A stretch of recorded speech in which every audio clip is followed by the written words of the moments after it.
नमस्कार दोस्तों, कैसे आप सब। उम्मीद करता हूँ सभी अच्छे होंगे। दोस्तों आज हम लोग बहुत ही इंपॉर्टेंट प्रश्न को डिस्कस करेंगे जो कि अपकमिंग एग्जाम की दृष्टि से काफ़ी महत्वपूर्ण है। और ये प्रश्न फ्रेंड्स किसी न किसी परीक्षा में पूछे गए हैं, तो वीडियो को अंत तक जरूर देखिएगा फ्रेंड्स। अगर दोस्तों आप चैनल पर नए हैं, चैनल को सब्सक्राइब कर लीजिए ताकि इसी तरह की वीडियो आपको मिलती रहे। देखिए पहला प्रश्न है फ्रेंड्स, हर साल विश्व स्वास्थ्य दिवस कब मनाया जाता है? हर साल विश्व स्वास्थ्य दिवस कब मनाया जाता है? ये प्रश्न फ्रेंड्स बार बार पूछा जाता है, तो इसको आप जितनी बार पढ़ना पड़े पढ़ लीजिए, लेकिन आप इसे याद कर लीजिएगा ज़रूर से ज़रूर। लेकिन विश्व स्वास्थ्य दिवस मनाया जाता है वो कब मनाया जाता है? 8 अप्रैल को या 12 अप्रैल को या 20 अप्रैल को या फिर 7 अप्रैल को। तो विश्व स्वास्थ्य जो दिवस है वो 7 अप्रैल को मनाया जाता है। और ये क्यों मनाया जाता है? क्योंकि विश्व स्वास्थ्य संगठन है, इसकी स्थापना 7 अप्रैल 1948 को हुई थी। देखिए फ्रेंड्स, ये डेट भी पूछी जाती है कि विश्व स्वास्थ्य संगठन है, इसकी स्थापना कब हुई थी? 7 अप्रैल 1948 को हुई थी। इसलिए क्योंकि इसकी स्थापना 7 अप्रैल को हुई थी, स्वास्थ्य से जुड़ा हुआ मामला है, इसीलिए 7 अप्रैल को जो है विश्व स्वास्थ्य दिवस मनाया जाता है फ्रेंड्स। देखिए फ्रेंड्स, अगला प्रश्न देखते हैं। अब देखिए फ्रेंड्स, इसके कुछ पॉइंट हैं। ये पहली बार कब मनाया गया था विश्व स्वास्थ्य दिवस? तो 1950 में पहली बार मनाया गया था। और 2024 में जो मनाया गया है उसकी थीम क्या है? क्योंकि थीम बहुत ही इंपॉर्टेंट होती है और क्योंकि ये करंट की दृष्टि से भी काफ़ी महत्वपूर्ण है। तो देखिए, मेरा स्वास्थ्य मेरा अधिकार जो है 2024 के विश्व स्वास्थ्य दिवस की थीम है, जो कि बहुत ही इंपॉर्टेंट है फ्रेंड्स। अब और देखिए, इंग्लिश में बात करें तो माई हेल्थ माई राइट, ये जो है विश्व स्वास्थ्य दिवस की 2024 की थीम है। अब देखिए अगला प्रश्न है फ्रेंड्स, ममिता निम्नलिखित में से किस राज्य का लोकप्रिय लोक नृत्य है? ममिता कहाँ का है? पंजाब का, त्रिपुरा का, हरियाणा का या फिर उत्तरा का? तो ममिता कहाँ का है? त्रिपुरा का है, यानी कि ऑप्शन नंबर 20 इसका राइट आंसर है। अब देखिए फ्रेंड्स, जो ममिता नृत्य है त्रिपुरा के कलोई समुदाय से जुड़ा हुआ एक पारंपरिक नृत्य है, जो कि एक फसल उत्सव है। और ये जो है कहाँ मनाया जाता है? त्रिपुरा में मनाया जाता है। और ये फसल उत्सव के दौरान मनाया जाता है, यानी कि ये क्या है? एक फसल उत्सव है। अब देखिए, जो त्रिपुरा के प्रमुख जो है अन्य लोक नृत्य कौन कौन से हैं? तो देखिए, त्रिपुरा के अन्य लोक नृत्य कौन कौन से हैं? गारिया, लेबांग बुमनी हो गया, होजागिरी हो जाएगा, बीजू हो गया, हाई हक हो गया, चेरा हो गया और झूम। ये सब क्या है? जो त्रिपुरा के प्रमुख लोक नृत्य हैं। लेकिन सबसे इम्पोर्टेंट क्या है? ममिता है इसमें से, ठीक है। अब देखिए अगला प्रश्न है फ्रेंड, मयूरभंज छऊ नृत्य किस राज्य का मूल नृत्य है? मयूरभंज छऊ किस राज्य का मूल जो है नृत्य है? उड़ीसा का, बिहार का, मणिपुर का या झारखंड का? तो मयूरभंज जो छऊ है वो कहाँ का है? उड़ीसा का है। तो देखिए फ्रेंड्स, जो छऊ नृत्य है कहाँ का है? उड़ीसा का है। और मुख्य रूप से देखिए क्या है कि इसमें 3 भाग होते हैं फ्रेंड्स।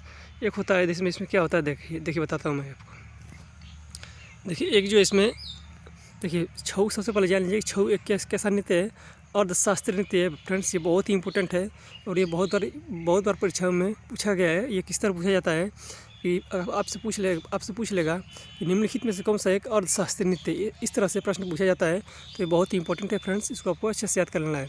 साथ ही देखिए, अब छऊ के बारे में जान लेते हैं। कितने भाग होते हैं? 3 भाग होते हैं छऊ के।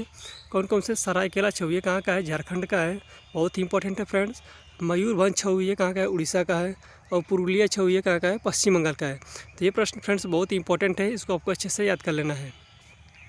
अब देखिए फ्रेंड्स, अगला प्रश्न है, भारत में स्थानीय स्वशासन का जनक किसे माना जाता है? भारत में स्थानीय स्वशासन का जनक किसे माना जाता है? बहुत ही इंपॉर्टेंट प्रश्न है फ्रेंड्स और बार बार पूछा जाता है।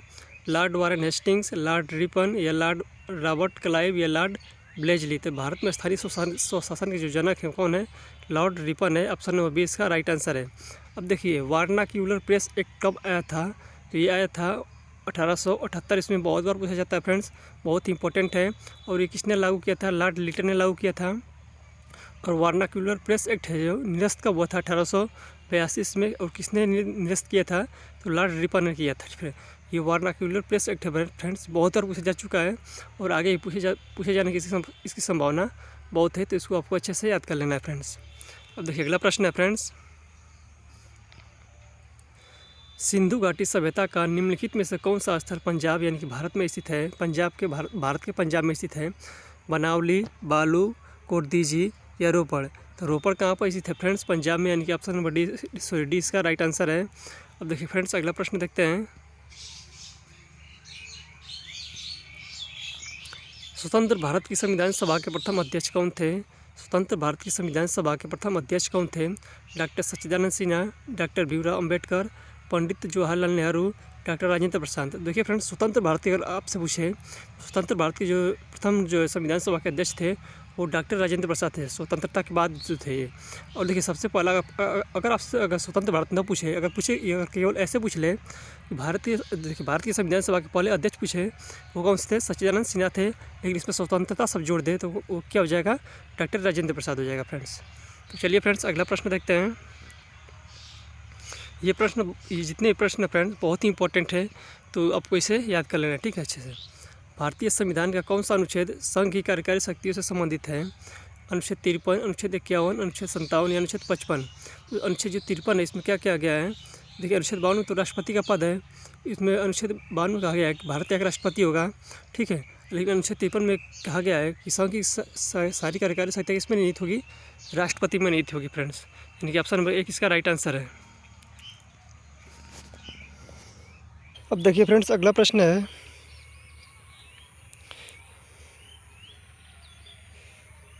देखिए अगला प्रश्न है, स्वतंत्र भारत की संविधान सभा के, देखिए ये तो प्रश्न तो हो गया है।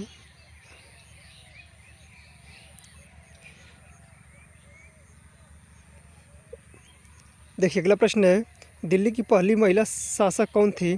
दिल्ली की पहली महिला शासक कौन थी? रजिया सुल्तान, चांद बीबी, मणिकर्णिका या रानी रूपमती? तो उसका right answer option number A, Razia सुल्तान।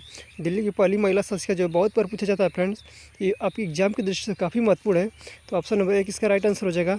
आपको इसे अच्छे से याद कर लेना है। अब देखिए अगला प्रश्न है फ्रेंड्स, देखिए राणा टिग्रीना किस जानवर का एक वैज्ञानिक नाम है? बहुत ही इंपॉर्टेंट है फ्रेंड्स, रेलवे एनटीपीसी CBT 1 में पूछा गया है और अन्य परीक्षा में पूछा गया है और ये बहुत बार पूछा जाता है। तेंदुआ, बाघ या भेड़िया या मेढक का? तो राणा टिग्रीना है जो किसका वैज्ञानिक नाम है? मेढक का। एक तो देखिए फ्रेंड्स, ये पूछा जाता है कि राणा टिग्रीना किसका वैज्ञानिक नाम है, और एक होमोसेपियंस पूछा जाता है, यानी मनुष्य का जो वैज्ञानिक नाम है वो होमोसेपियंस है। और ये दोनों ही क्वेश्चन अपने आप में बहुत ही इंपॉर्टेंट है और बार बार पूछे जाते हैं, तो आपको दोनों को याद कर लेना है।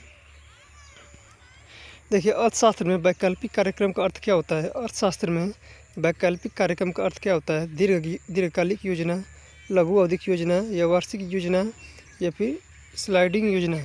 तो आपका राइट आंसर हो जाएगा ऑप्शन नंबर ए, दीर्घकालिक योजना। जो अर्थशास्त्र में वैकल्पिक कार्यक्रम है उसका अर्थ क्या होता है? दीर्घकालिक योजना होता है। अब देखिए फ्रेंड्स, अगला प्रश्न है, भारत के प्रथम रक्षा मंत्री कौन थे? बहुत ही इंपॉर्टेंट प्रश्न है फ्रेंड्स। भारत के प्रथम रक्षा मंत्री कौन थे?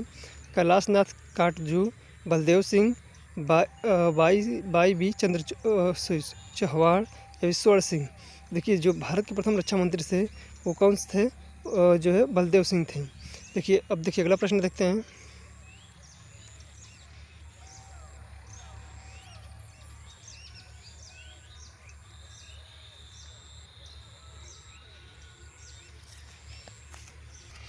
अब देखिए फ्रेंड्स, अगला प्रश्न है, भारत के निम्नलिखित में से किस राज्य में जलोढ़ मृदा का सर्वाधिक विस्तार पाया जाता है? तेलंगाना में, उत्तर प्रदेश में, कर्नाटक में या फिर महाराष्ट्र में? तो भारत में सबसे ज़्यादा जो जलोढ़ मृदा है वो कहाँ पाई जाती है? उत्तर प्रदेश में पाई जाती है फ्रेंड्स, यानी कि ऑप्शन नंबर बी इसका राइट आंसर हो जाएगा। तो चलिए अगला प्रश्न देखते हैं।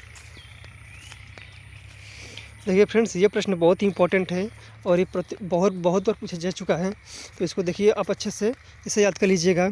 20 सूत्री कार्यक्रम यानी कि TPP किस वर्ष शुरू किया गया था? बहुत ही इंपॉर्टेंट प्रश्न है फ्रेंड्स।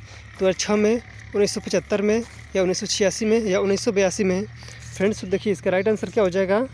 आंसर है 1975। जो 20 सूत्री कार्यक्रम है 1975 में शुरू किया गया था। अब देखिए अगला प्रश्न है,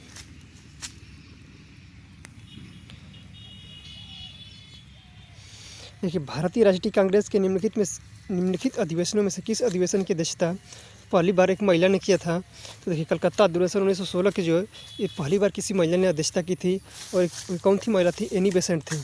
एनी बेसेंट कलकत्ता अधिवेशन 1917 की पहली बार किसी महिला अध्यक्ष ने अध्यक्षता की थी। और देखिए अगर पूछे आपसे कि सबसे पहले भारतीय महिला कौन थी जिन्होंने भारतीय राष्ट्रीय कांग्रेस के अधिवेशन की अध्यक्षता की, तो कौन थी? सरोजिनी नायडू थी। 1925 का जो कानपुर अधिवेशन हुआ था ये प्रथम महिला थी जिन्होंने इसकी अध्यक्षता की थी।